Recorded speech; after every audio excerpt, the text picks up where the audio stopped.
자, 오늘 배울 내용은 델리게이티드 프로퍼티에 대해서 할 건데, 코틀린에서 쓰는 용어라서 그냥 델리게이티드라는 용어를 가져온 거고, 중요한 건 속성을 어떻게 추상화해서 위임하는가에 대한 내용을 쓸 건데, 자바스크립트에는 다행히 게터 세터를 정의할 수 있는 ES5의 스펙, define property라는 스펙이 있기 때문에 거기에 맞춰서 기능을 확장할 수 있는 그런 가능성이 있어요. 다른 언어에서는 리플렉션에서 처리하든지 아니면 코틀린 같은 중간 컴파일 언어가 코드를 작성해서 자바로 환원해 주든지 뭐 이런 장치가 필요한데, 얘는 아예 특정 클래스에 직접적인 델리게이션을 만들 수 있는 장치를 자바스크립트가 갖고 있으니까 그걸 이용해 보자는 거죠.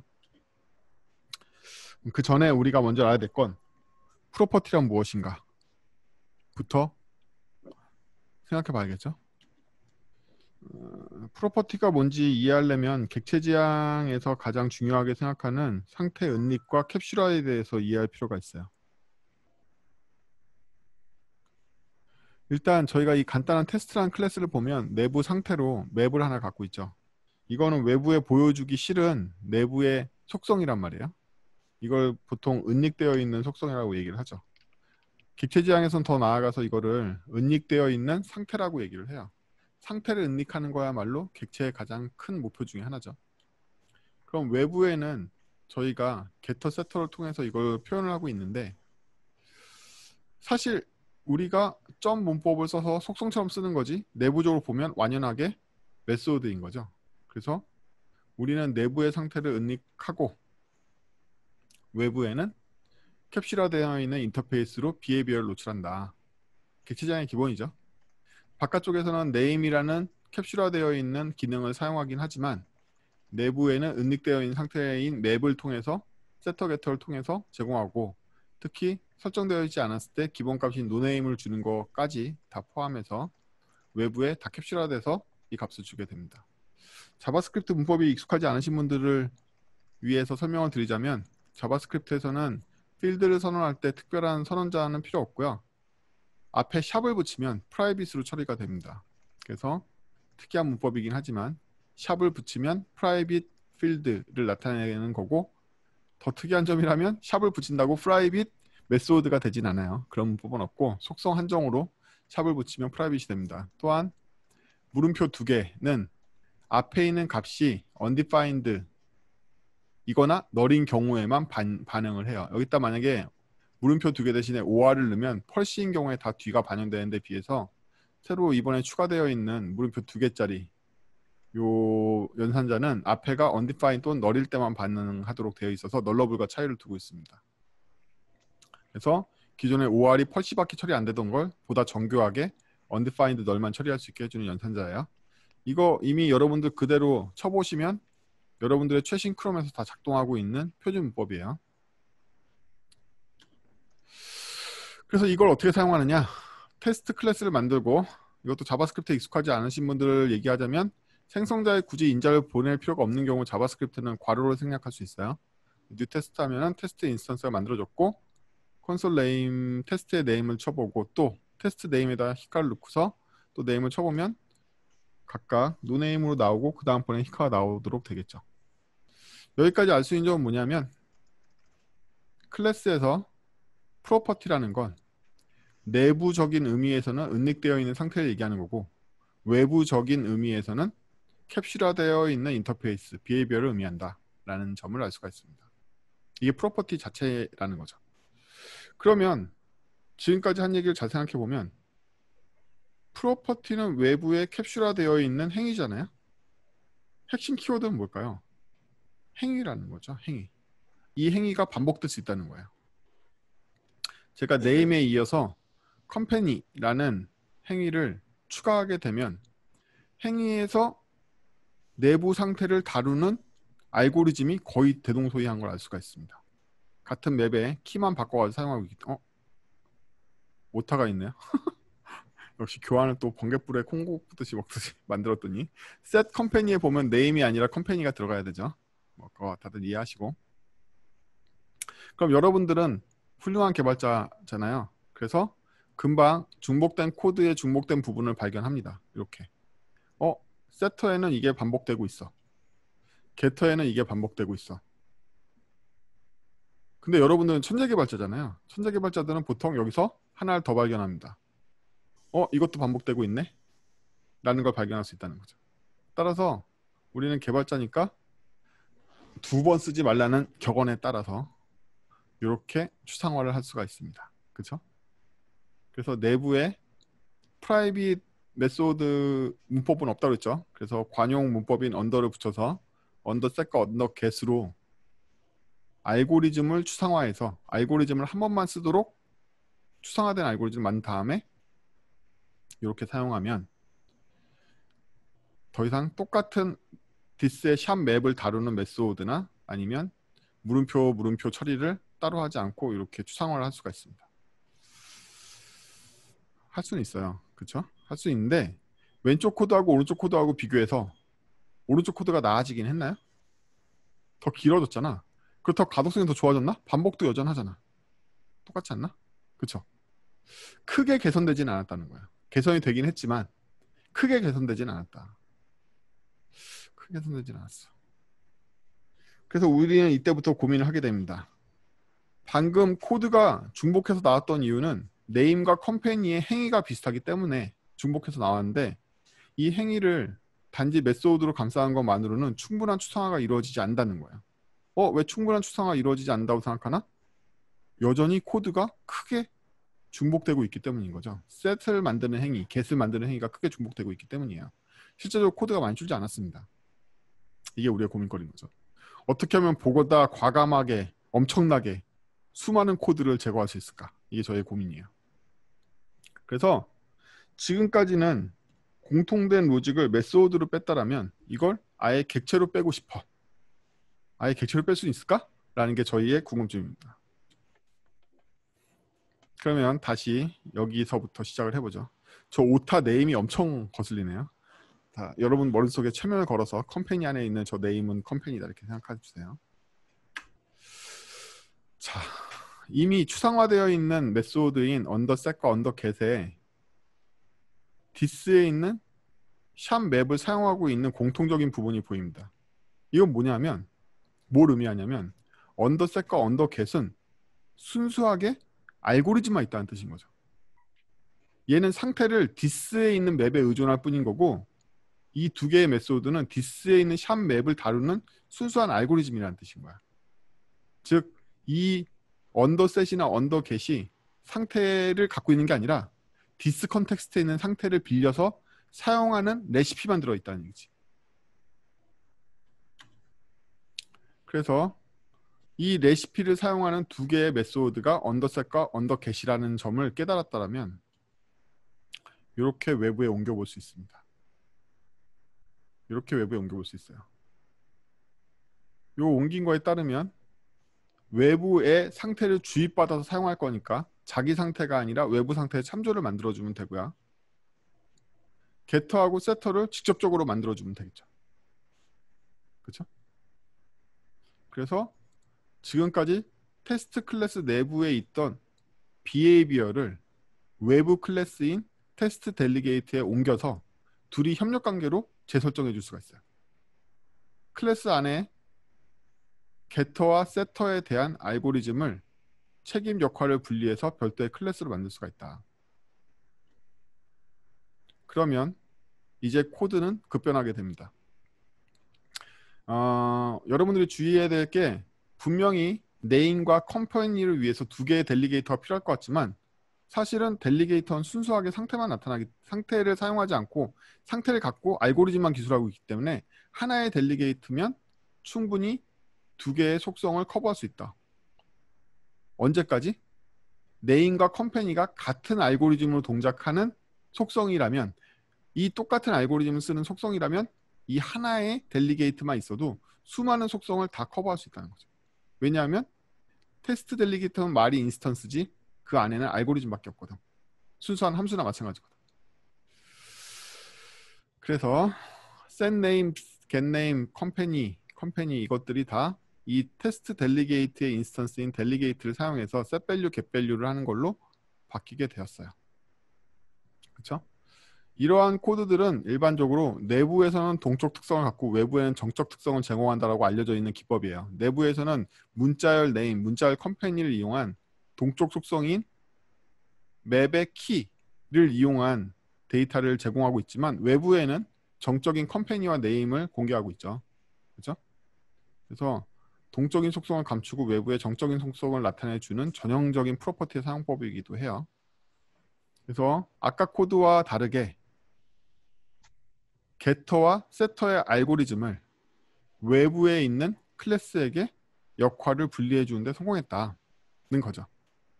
대신에 이 델리게이트의 특성은 자신의 상태가 갖고 있는 게 아니라 외부 상태를 주입받아서 걔를 다루는 알고리즘을 갖고 있다라는 거예요. 그럼 얘는 뭔데? 밸류 델리게이트 같은 경우에는 처음에 기본값 V를 받은 이후에 세터를 잘 보시면 setValue에서 자기의 V를 직접 갱신하죠.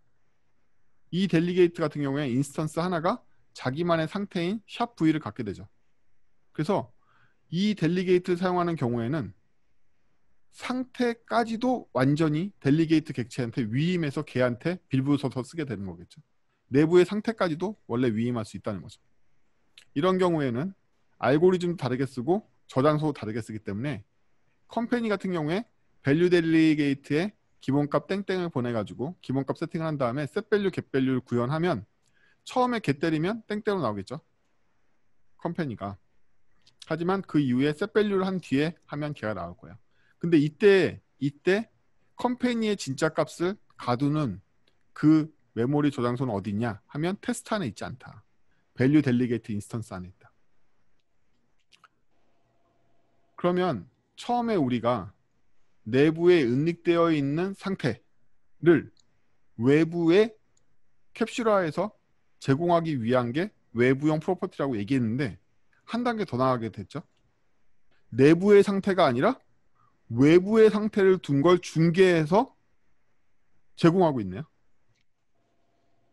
그렇죠? 따라서 프로퍼티의 본질은 내부의 상태를 포장하는 게 아니에요. 어디에 있던 상태든 간에 포장해서 내가 제공하는 캡슐화만 제공해주면 되는 거지. 이 코드가 여실하게 그걸 보여주고 있죠. 나는 컴퍼니라는 속성을 외부에 제공하고 있는데 이 컴퍼니라는 속성의 값이 내 안에 있지도 않아. 다른 객체인 밸류 델리게이트 안에 있지. 이게 바로 캡슐화의 진수인 거죠. 내부 상태를 중개해서 보여주는 정도가 아니라 상태가 어디인지 너는 관심 갖지 마. 그냥 넌 나한테 컴퍼니를 얻어가면 되는 거야. 이게 프로퍼티의 실체라는 거야. 외부에 공개되어 있는 캡슐화된 프로퍼티의 실체라는 건 어디서 수습해야 하는지 안에 내장에 관심을 갖지 말아라. 집안 살림에 관심을 갖지 말라는 거지. 내가 어디서든 섭외해서 너한테 줄 테니까 그건 네 할 바 아니야. 너는 그냥 컴퍼니를 사용해. 대신에 일반적인 메소드보다 좋은 건 하나의 컴퍼니라는 속성만 알면 게터 세터 두 개의 메소드를 제공하는 효과가 일어나요. 이게 보통 메소드를 주는 것보다 좋은 점이야. 이 프로퍼티를 제공하면 좋은 점은 프로퍼티에 인자 하나짜리 함수와 세터 함수와 게터 함수를 동시에 제공하는 인터페이스를 외부에서는 하나만 이해하면 되죠. 컴퍼니라가 있어. 이 두 개를 인식할 수 있다는 거죠. 그래서 커뮤니케이션 비용이 줄어들고 제가 누차 코드 스피치에서 많이 얘기했던 거지만 세상에 제일 좋은 함수는 인자 없는 거고 두 번째로 좋은 함수가 인자 하나 있는 함수죠. 세터는 자동으로 인자 하나밖에 없는 함수를 강제하고 있죠. 그러면 되게 좋은 유형의 세터 함수와 그거와 쌍대를 이루는 게터 함수를 동시에 제공해주는 인터페이스가 프로퍼티 인터페이스다. 그래서 그냥 편의문법 아니야? 자바에는 그냥 자바 빈지할 때 get set으로 만드는데 굳이 이렇게 할 필요 있어? 할 필요 있다고. 더 편하다고. 커뮤니케이션이 증진된다고. 게다가 함수도 자바 빈지에 있는 세터는 인자를 여러 개 넣을 수 있는 예외도 만들 수가 있는데 얘는 만들 수가 없다고. 강제한다고. 인자 하나짜리 함수를. 그런 거죠. 여러분들 보시다가 채팅방에다가 이 줌 채팅방에다 올리면 저 코드 스피치라고 이름 달고 있는 남진이가 다 답변해 줄 거예요. 남진이한테는 이 교환이 이미 다 있기 때문에 궁금한 거 있으면 더 물어보시면 그쪽에 하고 저는 이거 계속 설명할 거라서 제가 답변 안 드릴 거거든요. 근데 모처럼 온라인이니까 궁금한 거 있으면 리얼타임으로 막 물어보세요. 그럼 제가 응답 안 해도 남진이가 계속 답변을 달아줄 겁니다. 자, 이렇게 해서 우리는 그저 상태를 위임받아서 알고리즘만 제공해주고 있는 테스트 델리게이트와 아예 상태까지 위임받아서 자기 안에서 꽁짝꽁짝 다 버리고 있는 밸류 델리게이트 두 가지를 다 알아봤어요. 근데 뭐냐? 아직도 테스트의 코드는 충분히 줄어들지 않았다는 거야. 아직도 sen, get 이 시리즈가 계속 반복되고 있어. 코드가 줄긴 줄었나? 잘 모르겠네. 예, 그쵸? 이렇게 돼 있습니다. 그래서 이걸 줄이기 위해서는 ES5에서 제공하고 있는 Object Define Property를 사용해서 getter setter의 정의를 자동화할 필요가 있다.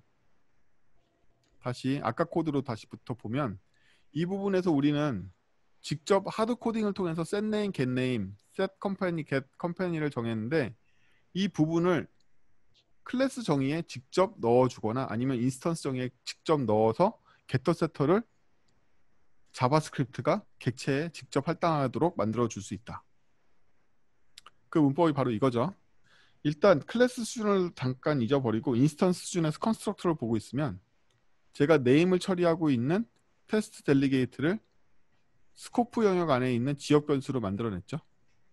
그 네임을 클로저로 참조해서 define property, target, 키 이름, 그 다음에 이 디스크립터라고 불리는 거에 getter setter를 지정하면 이 디스크립터가 this라는 타겟에 name이라는 프로퍼티를 만들어주는 ES5의 기능이에요. Object Define Property라는 게. 그러면 현재 인스턴스에게 name이라는 키가 생기겠죠. getter setter가 같이 생깁니다. 그때 getter는 위에 스코프에 정의해 놓고 있는 name get value를 이용해서 처리할 수 있고 setter 같은 경우에는 name set value를 이용해서 처리할 수 있다는 거죠. 마찬가지로 company라는 속성도 company에 보면 new delegate, value delegate를 company로 정의한 이 스코프 변수를 이용해서 getter setter를 지정해주면 만들어진다. 코드가 아까보다 준 게 아니라 더 는 것 같은데요? 뭐 그럴 수 있지. 지금은. 그럼 우리가 이 코드에서 중복이라고 바라보는 부분은 바로 델리게이트를 만들어낸 점과 오브젝트 디파인 프로퍼티를 사용한 점입니다. 따라서 이 부분을 그대로 함수로 옮기면 이렇게 될 거예요. 이 함수는 타겟, 키, 델리게이터 세 개를 받아서 해당 타겟에게 해당 키를 그 델리게이터로 정의하는 함수죠. 그렇죠? 그래서 컨스트럭터에 있는 저 번잡한 내용을 현격하게 줄일 수 있다.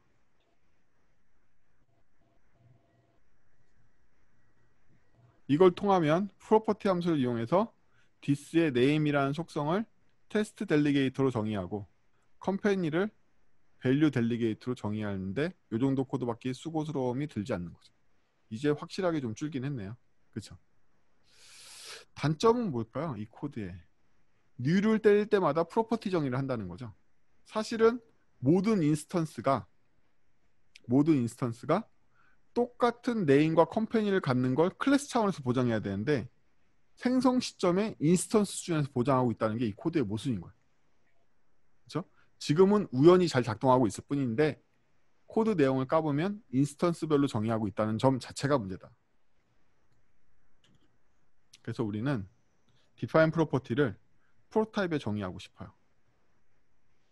그러면 문제점을 생각해 봅시다. 지금 클래스가 바로 이건데 테스트에 컨스트럭터를 넣고 그 안에 프로퍼티 함수를 이용해서 속성을 정의해주고 있는데요. 만약에 저희가 프로타입에 정의한다면 똑같은 문법을 밖에서 정의해봤을 때 프로타입의 name과 company를 쓰려고 그럴 때 뭐가 문제냐면 new test delegate한테 this를 넘길 수 없다는 게 문제인 거죠. this가 없잖아. 아까는 생성자 아니었기 때문에 this가 있었는데 지금 this가 없잖아. 이 방식을 쓸 수 없다는 얘기지. 이렇게는 안 된다는 얘기야. 테스트 프로타입 때문에 이렇게는 안 돼. 프로타입은 모든 인스턴스에 작동하는 거지 특정 인스턴스에 작동하는 게 아니기 때문에 this 컨텍스트를 생성자에게 보낼 수 없다는 거예요.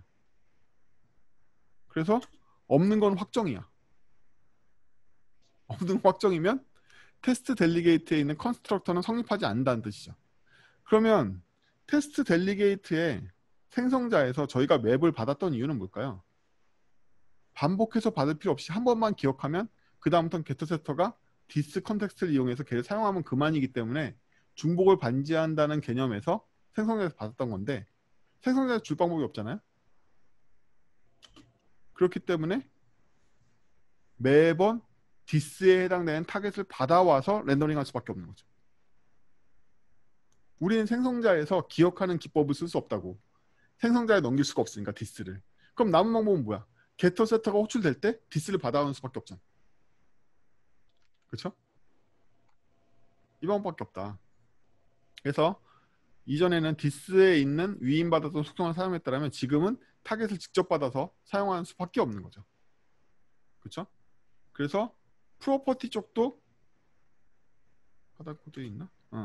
디스를 넘겨주게 되었죠. 아까와 달라진 점은 키 밸류만 넘겨주는 게 아니라 디스를 같이 넘겨줄 수밖에 없다는 거예요. 디파인 프로퍼티에 정의되어 있는 게터 세터는요. 실제로는 프로타입에 연결되고 인스턴스가 그 값을 호출할 때 게터와 세터의 디스 컨텍스트는 해당 인스턴스에 들어온단 말이에요. 그렇기 때문에 그때 인스턴스의 디스를 얘한테 넘겨주는 걸로 각각 인스턴스마다 대응하게 바꿔줄 수가 있는 거죠. 그렇죠? 표정들을 보면 알고 있는 건지 모르고 있는 건지 잘 모르겠네. 아무튼 그래요. 자, 그래서 이걸 이용하면 프로퍼티를 어느 수준으로? 인스턴스 수준이 아니라 프로타입 수준으로 옮길 수가 있다. 이렇게 되는 거죠. 지금까지 코드는 훨씬 더 좋아졌어요. 이제 클래스 정의에는 인스턴스마다 속성을 정의하는 구문이 없어졌어. 이제는 테스트 클래스 수준에서 네임과 컴팬이라는 게터 세터가 생겨나게 된 거죠.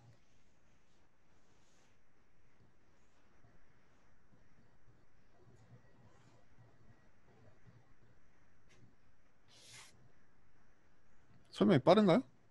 하긴 뭐 20분 만에 너무 많이 왔나? 더 천천히 가야 되나?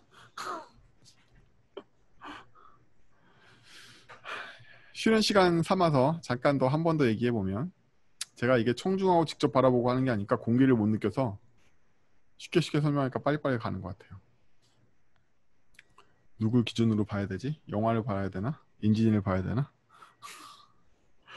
어벙한 표정을 짓고 있는 사람을 기준으로 봐야 되는데 어쨌든 프로퍼티 함수를 다시 보면 프로퍼티 함수 같은 경우에는 타겟, 키, 델리게이터를 받는 점은 똑같지만 이 타겟이 더 이상 인스턴스가 아니라 프로타입이 들어온다는 거죠. 그래서 프로타입에 이걸 정의하면 어떤 일이 생기냐? 게터 세터가 프로타입 수준의 정의가 됩니다. 프로토타입 수준에 정의되면 어떻게 되죠? 제가 인스턴스에 네임이나 컴퍼니를 사용하려고 그럴 때 프로타입 체인을 타고서 올라간단 말이지.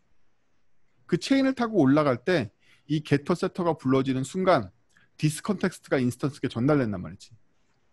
그래서 델리게이터한테 디스를 넘겨주면 그때 전달되어 있는 인스턴스의 컨텍스트가 테스트 델리게이트에 있는 getValue의 타겟, setValue의 타겟으로 들어오게 되고 해당 인스턴스의 메모리에 있는 맵을 사용하게 된다. 따라서 아까는 제가 테스트 클래스의 맵을 샵, 프라이빗으로 정의했는데 지금은 프라이빗으로 정의할 수 없게 된 거죠. 그렇죠? 그 샵으로 되어 있는 맵의 권한을 풀어줘야 돼. 왜냐하면 런타임에 테스트 델리게이트가 접근해서 가져가야 되기 때문이지. 그래서 지금 아까와 차이점을 자세히 보시면 테스트 클래스의 맵이 샵이 풀려 있다. 왜냐하면 런타임에 테스트 델리게이트가 타겟점 맵을 참조해야 되기 때문이지. 그래서 둘 사이에 커뮤니케이션 채널이 하나 더 열렸죠. 그러면 테스트 델리게이트는 좋은 클래스일까요? 아닐까요? 좋은 클래스다 아니다를 떠나서 테스트 델리게이트는 이름 그대로 테스트 클래스와 굉장히 강 바인딩 되어 있다. 의존성이 굉장히 깊어요. 어느 정도로 의존성이 깊냐면 테스트 델리게이터는 타겟으로 들어온 녀석이 테스트라는 걸 확신하고 그 안에 맵이 있다라고 가정하고 있죠. 그러니까 타겟점 맵을 쓰고 있을 거 아니에요.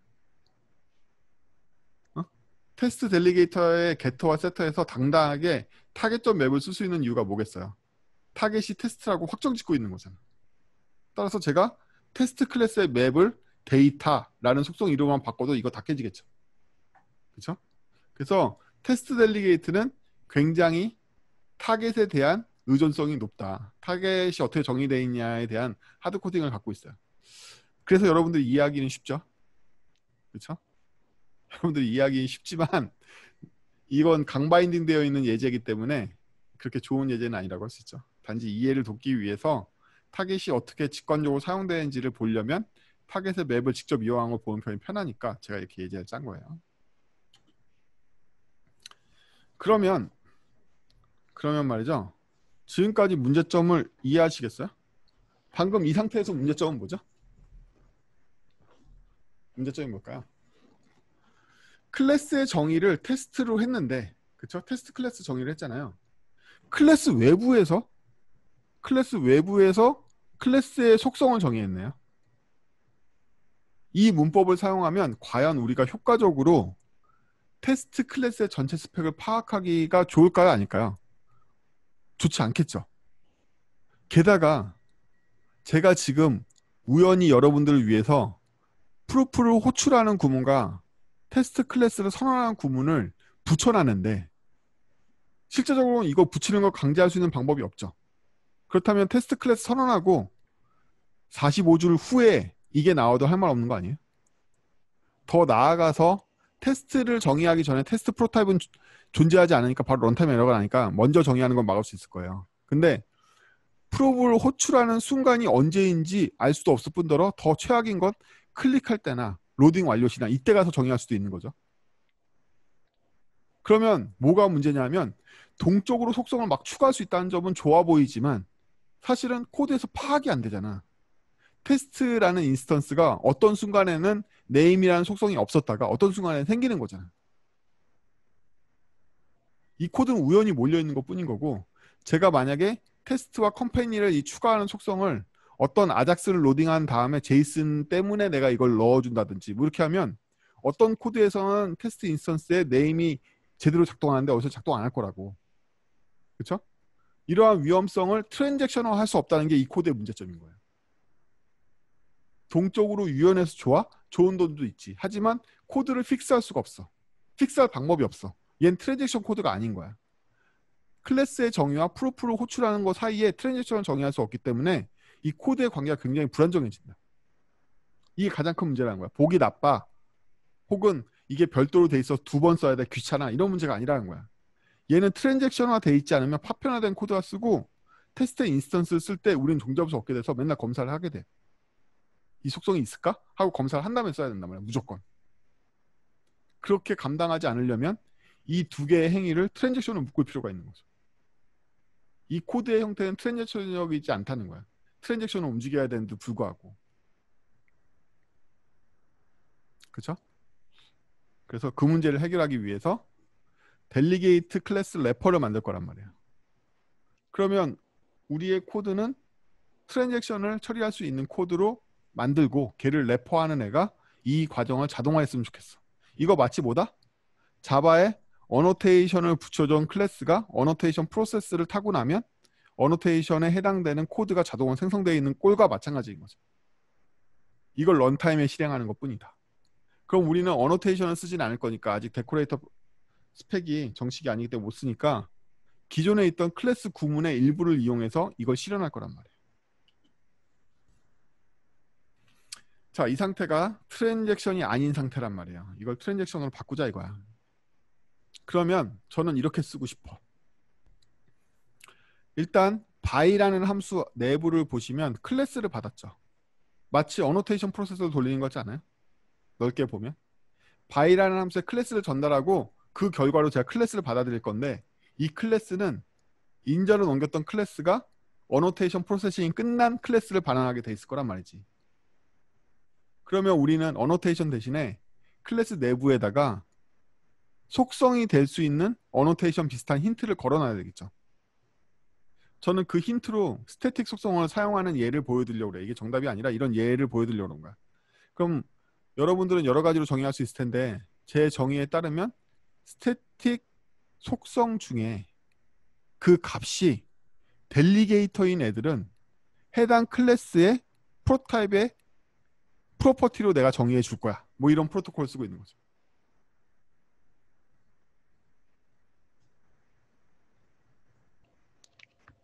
아직까지는 코드에 마법이 일어나질 않았단 말이에요.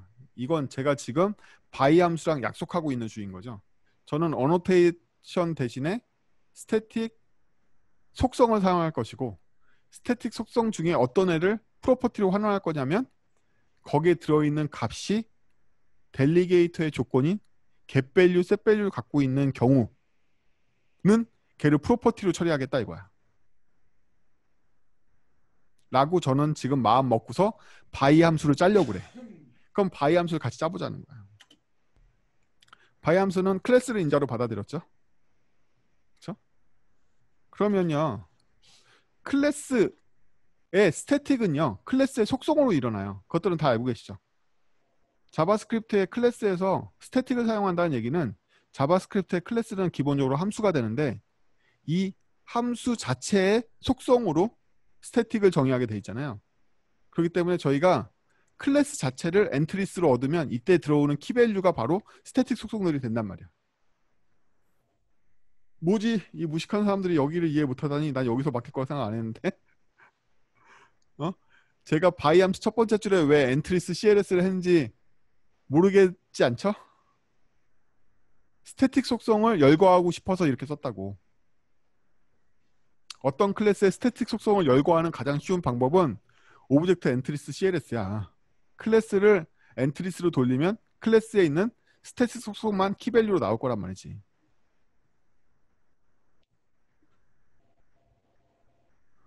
아니 멤버를 보고 자바스크립트를 알 거라고 생각해서 막 전개했더니 힘든가?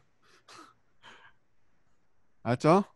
잘 모르겠으면 옆에 계속 하고 막 올려두면 어떻게든 초모가 다 답변 줄 거니까 막 올려요. 그럼 우린 첫 번째로 수많은 스태틱 속성이 다 우리의 델리게이터가 될 건 아니라는 거죠. 그럼 제가 아까 델리게이터 걸르는 필터 조건에 대해서 말씀드렸잖아요. 그 값 중에 이게 엔트리스가 2차원 배열인데 각 배열은 키밸류 쌍으로 되어 있는 배열로 들어오거든요. 저는 키가 필요 없으니까 밸류만 본다고 그랬잖아. 예를 들면 이름에 뭐 언더바로 시작하면 얘는 델리게이터를 쓸까 이런 규칙을 여러분들이 쓰실 수도 있겠죠, 물론.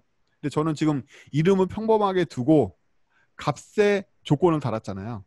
그러니까 필터 조건도 해체할 때 V만 필요하단 말이지. 그렇죠? 저는 엔트리스 중에 V만 필요해. 키는 필요 없어. 그럼 이 V의 조건이 뭐였다? V의 getValue가 펑션일 것. V의 setValue가 펑션일 것. 이 정도만 걸자 이거야. 그럼 getValue, setValue를 갖고 있는 객체라는 뜻이잖아. 물론 이거 완전하지 않아요. 왜 완전하지 않죠? 태산아 이거 무슨 문제 있지?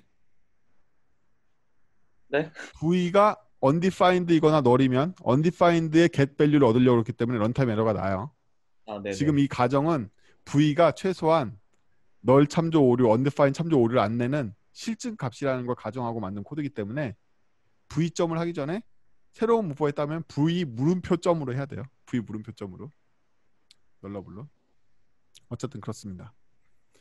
그래서 필터 조건을 통해서 스태틱 속성 중에 혹은 스태틱 함수 중에 델리게이터 애들만 다 걸러내고 나머지 애들은 다 치운 거죠.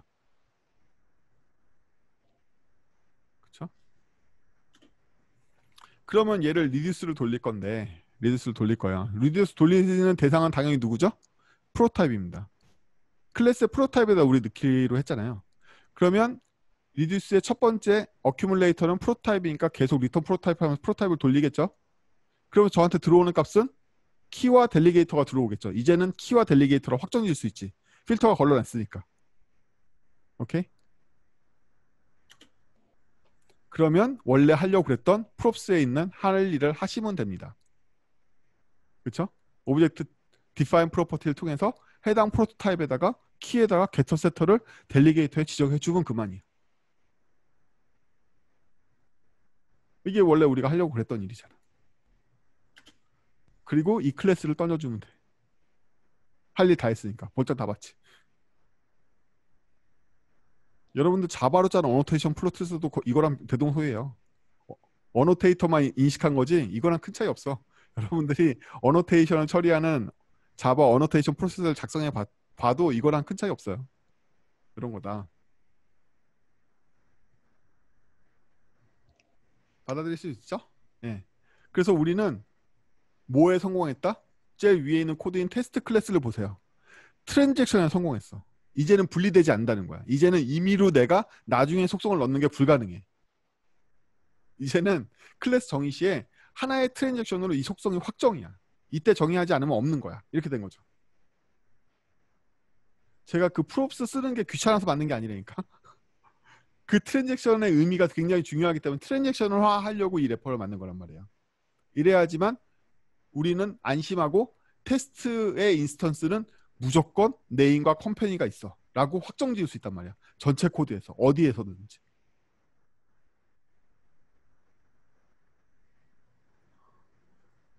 인지니어의 깜빡임을 내가 뭐라고 받아들여야 되는 거지. 정신줄을 놨다고 받아들여. 자, 그래서 우리는 전체적으로 이제 프롭스 함수를 안 쓸 거고 바이 함수로 클래스를 감싸기만 하면 되고 해당 클래스의 스태틱으로 델리게이트인 아무 객체, 인터페이스도 필요 없죠.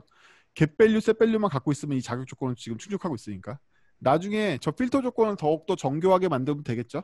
그렇죠? 그거는 뭐 별거 아니라서 크게 강화하지 않았어요. 그냥 나중에 저길 강화하면 된다. 그러면 더 정교하게 스태틱 중에서 어떤 애가 델리게이트에 해당되는지를 추려내겠죠.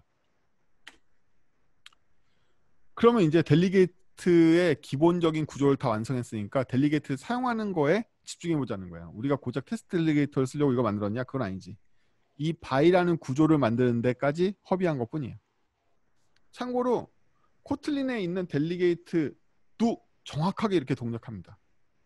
여러분들이 나중에 코틀린 공식 문서에 가서 보시면 델리게이트가 작동할 때 우리가 바이를 쓴 델리게이트가 어떻게 게터 세트로 환원되는지 번역되는 절차를 아예 공식 문서에 기술하고 있어요. 저랑 똑같이 번역돼요. 똑같이. 응? 자, 첫 번째로 만들어 볼 건 레이지라는 함수인데 이 레이지라는 함수는요. 리턴으로 객체를 리턴하고 있죠. 이 객체는 게터 세트를 갖고 있죠. getValue, setValue를 갖고 있는 객체를 리턴합니다. 그러면 얘는 인자로 받아왔던 초기화 함수 f가 있는데 이 f를 바로 실현하는 게 아니라 안에 스코프 변수인 v가 이 레이지 객체의 상태가 될 텐데, 그렇죠? 함수 호출할 때마다 이제 v가 상태가 될 거잖아요. v가 있으면 v를 리턴하고 v가 없을 때 최초로 f를 호출해서 그 결과를 v에 할당하고 그 다음부터 계속 이 v가 나가는 거죠. 그래서 레이지라는 건 뭐냐면 초기화 함수인 f가 최초의 게터를 호출할 때까지는 한 번도 호출되고 있지 않다가 최초 get을 호출할 때 그때 가서 실행되는 거죠. 그때까지 미룰 수가 있어. f의 동작을. 그리고 나면 그 다음부터는 캐시에 잡혀있는 v를 계속 리턴하게 되는 거죠. 세터는 아무것도 안 할 거죠. 당연히 이 레이지 속성은 세터가 성립할 리가 없죠. 방법이 없잖아. 세터에서는 아무것도 안 할 거예요. 여러분들이 더 강력하게 자바스크립트에서 이걸 처리하고 싶으면 세터에 스로우를 걸면 돼요. 이거 세터 안 되는 거다. 이거 죽여버리면 됩니다. 근데 거기까지 안 할 거니까 저는 부드럽게 세터에서 아무것도 안 한 걸 처리해놨어요. 어쨌든 이게 레이지의 속성이라는 거죠.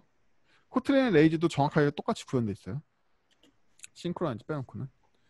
자, 그러면 제가 테스트 클래스를 히카라는 여기서는 큰 의미는 없지만 그냥 저 함수의 내용이 되게 간단한 히카를 리턴하는 함수지만 그 함수가 언제 어느 시점에 제가 테스트를 만들었을 때는 아마도 실현되지 않아 있을 거다.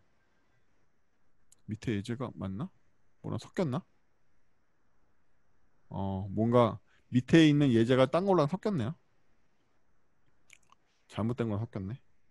밑에 있는 예제는 잠깐 무시하시고요. 이거 뭐 장표가 뭐가 잘못 꼬였나 봐. 그래서 테스트 클래스를 보시면 이 히카라는 이름의 속성이 생겨나는데 이 히카라는 이름의 속성은 나중에 테스트 인스턴스의 네임을 참조를 할 때 처음으로 얘가 이제 이 레이지 함수가 호출돼서 그 값이 캐시아 좌표키가 사용되는 거죠. 근데 이 테스트 클래스도 엉망이고 밑에 있는 예제도 엉망이네. 나중에 이거 저희가 교환 공유할 때는 이 부분 고쳐가지고 공유해 드릴게요. 근데 뭐 이거 호스트가 너무 간단해가지고 상상이 다 되시죠? 테스트 클래스를 뉴로 때렸을 때 그냥 네임을 쳐보면 아무것도 안 나오다가 최초로 호출했을 때 히카가 이제 펑션에서 호출되고 걔가 V에 들어서 걔가 나오는 식으로 작동하겠죠. 예. 이거는 좀 이따 두 번째 나오고 있는 거에서 이제 처리를 할 건데 그거 좀 이따 보기로 하고요. 지금 저 레이지 함수만 보시면요. 레이지 함수에 매번 getValue, setValue라는 함수를 만들어서 프로퍼티로 넣어주고 있죠. 그쵸?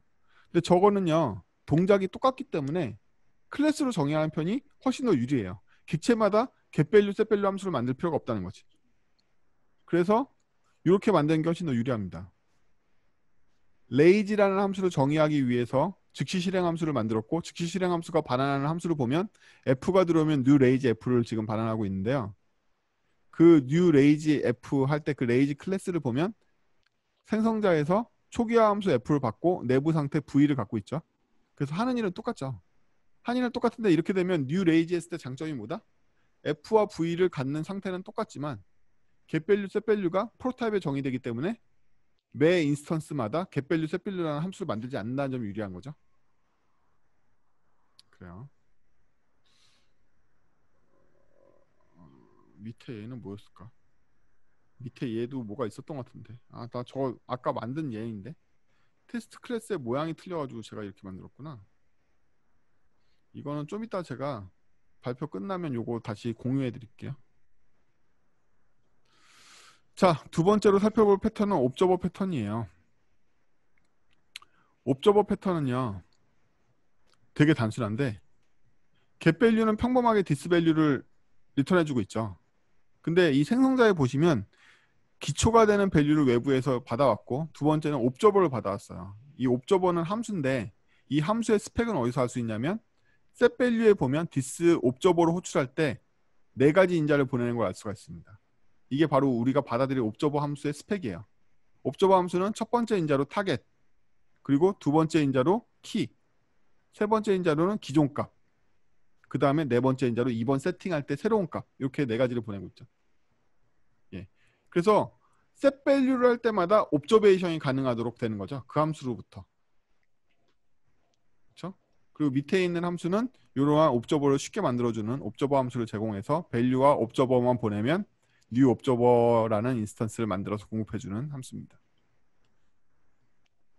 요거를 제가 좀 더 짧게 쓰면 이렇게 쓸 수 있어요. set value 부분을 보시면 제가 지역 변수를 제거했는데 자바스크립트를 비롯해서 ABC 언어들은 대부분 LR 파서를 사용해요. LR 파서는 왼쪽에서 오른쪽으로 해석을 합니다.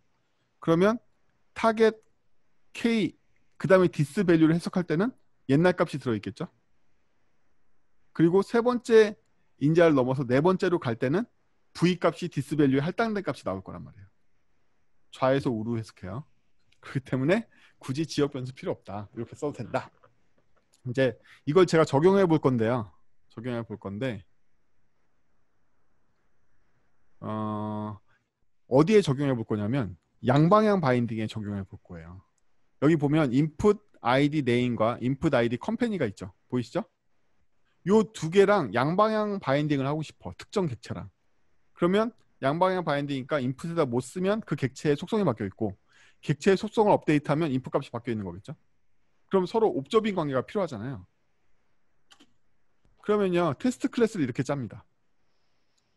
테스트 클래스의 코드를 보시면 name이라는 속성에 옵저버를 통해서 기본값 땡땡과 옵저버를 설정해줬죠. 옵저버는 우리가 아까 정의한 대로 네 가지 인자를 받습니다. 근데 올드하고 V가 같으면 따로 할 일이 없잖아요. 여러분들 이걸 빼먹으면 끝없는 제기 루프에 빠질 가능성이 있죠. 얘가 그걸 건드렸는데 바인딩이 또 이걸 하려고 그러고 바인딩이 온체인지를 일으켰으니까 또 얘가 이걸 하려고 그러고 무한 루프를 막으려면 기존 값과 지금 값이 같을 때는 아무 짓도 하지 말아야 돼. 근데 만약에 같지 않다라면 현재 값을 어디에 새로운 값을 어디에 반영한다? 실제로 인풋 태그에다 반영하는 거죠. 양방향 바인딩을 하기 위해서. 그렇죠? name이라는 값은 내부 값인데 그 값을 바인딩하기 위해서 바뀌었을 때 세터가 왔을 때는 실제 돔에도 반영해주고 있다. 컴페니도 마찬가지 일을 하고 있죠. 이걸 통해서 우리는 뭘 확보할 수 있냐? 테스트의 인스턴스의 속성을 바꾸면 돔에 있는 밸류도 바뀔 거야. 이걸 알 수가 있어요. 그럼 남은 건 뭐다? 양방향이니까 그 반대 방향도 해줘야 되겠죠. 그래서 네임과 컴퍼니에 있는 온체인지를 어디로 걸었다? 테스트 네임의 속성을 바꾸는 거로 걸었다. 이걸 통해서 양방향 바인딩이 성립하게 되는 거죠. 인풋을 한 거에 온체인지가 일어날 때 나의 속성이 바뀌었어. 그렇죠?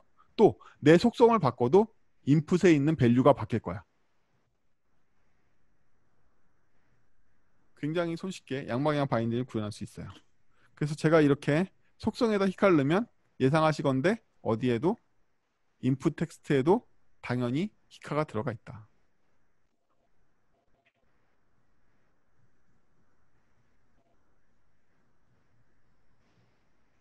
라는 코드를 이렇게까지 자연스럽게 구현할 수 있어.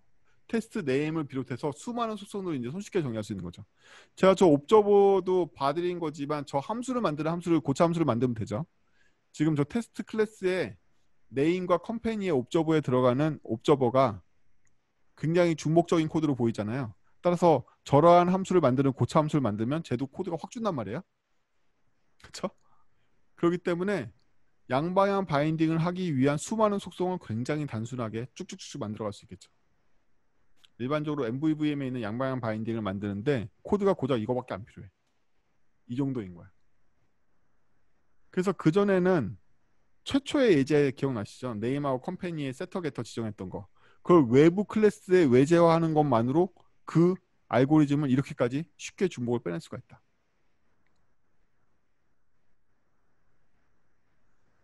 그렇죠?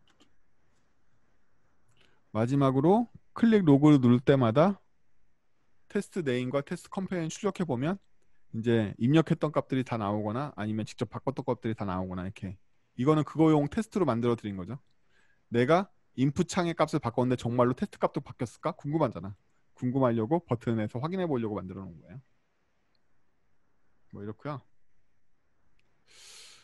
그래, 이제까지는 알겠어. 좋은 거 같기도 해. 하지만 안 좋아.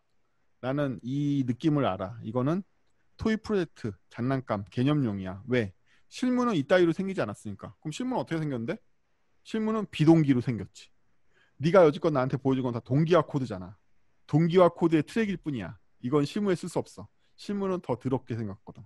다 비동기로 생겼어. 그래서 우리는 넷델리게이트를 만들 거예요. 제가 장담하는데 여러분들은 아직도 어싱크 어웨이트나 프라미스에 대해서 잘 모르세요. 잘 모르는 건 정상입니다. 잘 안 써봤으니까 잘 모르겠지. 넷 델리게이트는 말 그대로 네트워크와 관련되어 있는 델리게이트를 만들려고 그래요. 그러면 네트워크의 테스트 제이슨에 우리가 원하는 값이 있다고 생각해 봅시다. 그럼 이번에 만든 넷 델리게이트는 속성 호출할 때마다 네트워크를 부르지는 않을 거고요. 최초 값을 네트워크에서 부르고 싶은 녀석이라고 생각해 두죠. 로컬에는 값이 없는데 최초의 로컬 스토리지 또는 네트워크에서 값을 일괄 수령해서 그 값으로 세팅해서 내가 쓰는 값이라고 생각해 보자는 거예요. 그러면요, 제가 name이라는 속성이나 컴퍼니라는 속성 때문에 테스트 제이슨을 두 번 부를 필요는 없겠죠? 한 번만 테스트 제이슨을 네트워크에서 읽어와도 name하고 컴퍼니 두 개가 커버가 되잖아. 그러면 나는 일단 자원을 URL 기준으로 한 번만 부를 수 있게 해야 될 거 아니야. 그쵸? URL 기준으로 한 번만 부르게 하자고 이렇게. 이 맵은 키가 URL이 될 것이고 그 안에는 JSON이 들어가 있을 거라고. 로디드에 있으면 로디드에 있는 값을 쓰면 되고 아니면 네트워크에서 불러야 되겠죠. 이 코드 한 줄로 그런 게 상상이 되냐고? 상상되시죠? 이 맵의 키는 스트링인데 URL일 거고 이 맵의 값은 로딩되어 있는 JSON 객체일 거란 말이지. 만약에 우리가 로디드 안에 URL 뒤졌을 때 없으면 패치를 통해서 가져올 거고 URL 로디드 안에 URL 넣는데 있으면 그 JSON을 그냥 쓸 거라고. 그래야지 name에서 또 로딩하고 컴퍼니 때 또 로딩하고 이거 막을 거 아니야. 이건 되게 현실적인 예잖아요. 우리가 기초 세팅 파일도 이렇게 부를 거 아니야. 한 방에 부를 거 아니야. 세팅 제이슨 한 번에 불러야 될 거 아니야. 그렇죠? 그러면 이 델리게이트는 당연히 어디 소속이냐를 URL로 결정하기 때문에 생성장에서 자기가 소속되어 있는 세팅 파일의 URL을 받아들여야 되겠죠. 그리고 나면 getValue는 어떻게 일어나냐 이거야. getValue는 어싱크로 일어난다는 거지. 오케이? 비동기니까. 우리 자바스크립트를 사용하는 사람들은 더 이상 콜백으로 코드를 짜지 않는다. 우리는 무조건 어싱크를 쓸 거야. 그래서 어싱크로 getValue가 일어난다는 사실을 먼저 깨달으셔야 돼요. 그러면 어싱크로 일어나면 저희가 방금 했던 말 그대로를 코드로 구현하면 로디드에 URL이 있어 없어 부터 본다고. 없으면 뭐 한다? 로디드에다가 URL 키를 해서 값으로 제이슨을 넣을 거야. 어디서 갖고 왔는데 네트워크 패치로 갖고 왔어. 이거죠. 또 자바스크립트 잘 모르시는 분들을 위해서 패치라는 녀석은 최초 프라미스를 리턴할 때 리스판스가 오고요. 리스판스에 제이슨이라는 메소드를 호출하면 걔도 또 프라미스를 리턴해. 그 두 번의 어웨이트가 필요해. 여러분들은 자바스크립트 현지인이 아니니까 현지인이 쓰는 코드를 처음 봐가지고 멍 때리는 거고요. 원래 이렇게 쓰는 거예요. 어웨이트 이렇게 쓰는 거야. 자바스크립트는요. 전에도 말씀드렸는데 모던 랭귀지에 제일 핫한 것만 매년 가져오는 미친놈이에요. 문법상 가장 어렵단 말이야. 가장 어렵다고. 가장 최신의 문법만 쓴다고 이 미친놈들이. 그러니까 자바스크립트 코드 짜면 다른 언어보다 현격하게 짧아. 미친 듯이 짧아. C샵보다 짧고 코트린보다도 짧고 누구보다도 짧아. 왜냐하면 그런 문법만 가져왔거든 맨날. 자바스크립트한테 비동기 프레임워크들은 다 쓸모없는 것들이야. 얘는 이렇게 할 수 있기 때문에 어웨이트를 가로로 감싸서 어웨이트를 하면 돼. 그냥 이렇게 된다고. 우리는 무적인 거야. 자, 그러면 스위프트 만세하지 말고 자, getValue가 어싱크로 작동하는데 어싱크로 작동하니까 어웨이트를 쓸 수 있죠. 어웨이트를 쓸 수 있으니까 당연히 맵에 없으면 그 즉시 맵을 채우면 그만이에요. 맵을 채웠으니까 이 밑에 상태에서는 무조건 URL에 해당되는 값은 있으니까 그 안에 키만 찾으면 돼. 근데 그 안에 키가 없으면 무려 소속된 URL에서도 갖고 왔는데 없으니까 노데이터로 표시하는 게 맞겠죠. 이게 게터 코드의 전부다. 세터 아무것도 안 하겠지. 이것만으로도 우리는 테스트 제이슨 매번 앱이 구동할 때 원격에 있는 세팅 파일로부터 초기화되어 있는 프로퍼티 클래스를 만들 수가 있어. 너무 좋지 않아요? 이 델리게이터 한 방이면 되는 거야. 그러면 이걸로 끝나. 이게 코드의 끝인 거죠. 이제부터 네임하고 컴퍼니는 앱이 최초 가동하면 무조건 원격에 있는 세팅 파일로부터 읽어올 거야. 그래서 우리는 원격의 테스트 제이스만 바꿔주면 프로그램의 버전을 바꿀 수도 있고 게이트웨이의 주소를 바꿀 수도 있고 DB의 접속 정보라든지 여러 가지를 다 바꿔서 항상 내릴 수가 있게 된다. 를 실현하는 코드가 이거밖에 안 필요하다고. 응? 이거면 다 된다고. 그래서 실제 사용은 어떻게 하면 된다? 더 이상 속성이 동기화 명령이 아니기 때문에 당연히 속성을 얻을 때 어웨이트로 얻으면 된다. 제가 처음 말한 대로죠. 여러분들은 어싱크 어웨이트를 잘 모른다고 그랬잖아요. 왜냐하면 현지인이 아니고 책에서 개념상 샘플로 배웠기 때문에 본인이 어싱크 어웨이트를 밥 먹듯이 쓰지 않기 때문에 현지인이 아니라서 그래요. 그래서 속성은 마치 메소드처럼 마찬가지로 행위를 제공하기 때문에 어싱크 어웨이트의 혜택은 그대로 받아들일 수 있고 당연히 어웨이트 속성을 사용할 수 있게 되는 거죠. 그렇죠? 이렇게까지 하고 나니까 속성을 위임한다는 게 코드를 추상화하고 중복을 제거하는데 얼만큼 많은 영향을 끼치는지 확연하게 와닿지 않으세요? 반대로 생각하면 위임 속성을 사용하지 않고 클래스의 속성을 만든다는 게 제정신인가 싶지 않아요? 나는 얼마나 많은 코드에서 게터 세터의 로직을 수많은 클래스에 반복하고 있었지? 라는 생각이 들지 않으세요? 이 클래스에서도 게터 세터 비슷한 거 쓰고 있는데 저 클래스에서도 비슷한 거 쓰고 있고 그 정도가 아니지. 한 클래스 안에 있는 수많은 속성의 게터 세터 되게 비슷한 로직을 쓰고 있지. 그러면 아까 처음에 했던 것처럼 아 이걸 언더셋 언더 get을 묶어봐야 코드 별로 안 주는데 그냥 중복해서 쓰자 하고 중복하고 쓰고 있었잖아. 실제로 여러분들의 코드를 보면 다 그렇게 돼 있단 말이야. 하지만 중복은 확연하게 제거할 수 있다. 속성 자체에 대한 델리게이션을 통해서 위임 객체를 통해서 그렇습니다. 이게 오늘 딱 1시간짜리로 계획해서 잘 됐네요. 이게 오늘 발표의 주제였고요. 뭐 질문 두제치고 아까 제가 잘못된 예제 중에 이거 있었잖아요. 이거 실제 예제인데 테스트 클래스만 잘못 짜서 드린 거거든요. 그래서 요거를 잠깐 공유 중지를 풀고 제가 고쳐가지고 다시 보여드릴게요. 자, 다시 보이시죠? 요걸 마무리 짓겠습니다. 요거 레이지는 아까 설명했고 클래스가 이거였어요. 내가 잘못된 클래스를 줬어. 이 클래스를 자세히 보시면요. 엘리먼트라는 속성을 레이지로 정의하고 있는데요. 저희가 레이지에 들어가는 리스너는 처음에 타겟을 보내게 돼 있잖아요. 저 레이지 정의한 거에 보면 getValue 쪽에 V 물음표 다음에 F 호출할 때 타겟 보내는 거 보이시죠? 그렇죠? 보이시죠? 여기 타겟. 내 마우스도 보이나? 되나? 여기 타겟 있잖아요. 타겟. 요 보입니다. 타겟을 보내주게 돼 있다고. 디스를 보내게 돼 있어. 그러면 제가 타겟을 해체했으니까 셀렉터를 얻는 거죠. 여기 셀렉터 정의했으니까 해체하면 셀렉터가 나올 거란 말이에요. 이 셀렉터를 가지고 이 시점에 최초의 엘리먼트를 읽으려고 그러는 시점에 쿼리 셀렉터를 하고 있죠. 하지만 생성될 때 이미 셀렉터는 내장하고 있죠. 그러면 얘는 언제까지 연기되죠? 엘리먼트라는 속성을 읽을 때까지는 엘리먼트가 생겨나지 않을 거란 말이죠. 그럼 이 관점에서 보면 이 시점에 제가 테스트라는 샵 테스트라는 아이디를 기반한 엘리먼트를 테스트가 내장하고 있게끔 만들었잖아요. 하지만 이 시점에 엘리먼트는 생성되지 않는다는 거야. 셀렉터만 갖고 있을 뿐이지. 근데 제가 메인에다가 div로 id 테스트를 갖는 태그를 집어넣었죠. 그 다음번에 제가 테스트 엘리먼트를 얻어서 inner html을 때리면 테스트 값이 나오겠죠.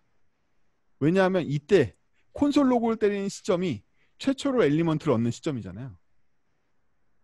이 시점에는 존재한다는 거야. 왜? 이미 메인 안에 내가 div로 id 테스트를 넣어줬기 때문이지.